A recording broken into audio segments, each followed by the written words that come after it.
Goeiemôre en weer eens welkom hier saam met ons by ons oordeenking tyd.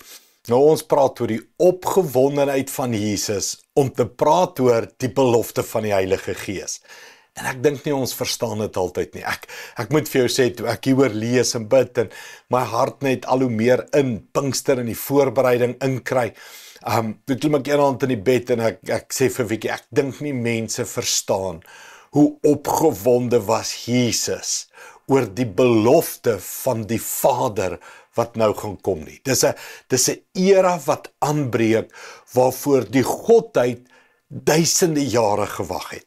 Hoor net hierdie woorde, Lukas 24:49, dis voor Jesus se hemelvaart, terwyl hy met die mense praat en coach en leer, sê Jesus, en kyk, ek sal die belofte van my Vader aan julle stuur.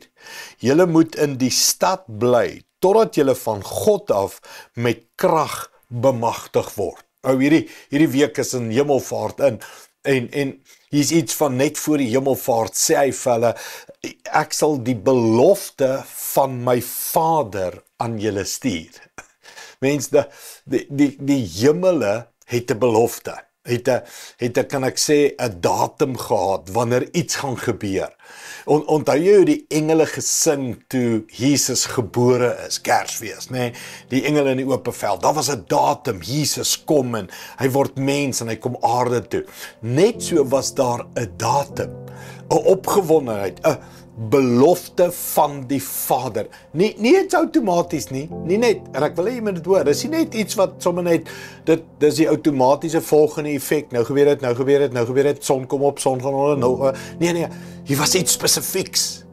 Dis 'n belofte, dis 'n geskenk, dis 'n beplanning, dis iets wat die hemele, die engele, die godheid, God die Vader, die Seun en die Heilige Gees saam aan werk en beplan en bespreek, en die belofte van die Vader is aan die kom. Iets gaan gebeur. Hier kom 'n deurbraak, hier kom 'n herlewing, hier kom 'n wêreldverandering, gebeurtenis. Hier's iets groots. Jy sien, ons sê hier's iets groots, Jesus word gebore. Hier's iets groots, Jesus sterf, kruisiging. Hier's iets groots, hemelvaart. Mens, hier's iets groots.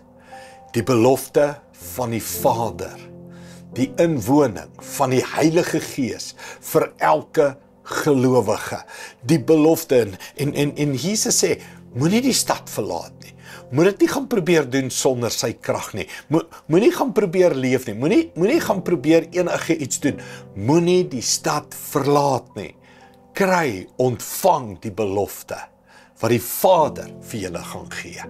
Kom ons bid dit saam.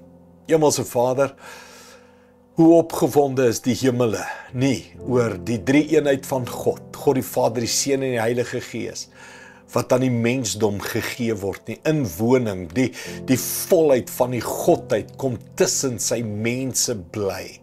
Dankie daarvoor, Here, net so groot soos Kersfees, so groot as Pinkster. Dis 'n belofte van die Vader aan ons. Dankie daarvoor, Here, mag ons dit snap, mag ons dit sien, mag ons dit verstaan, mag ons dit begeer, mag ons dit honger, mag ons dit dors, meer van U, Here.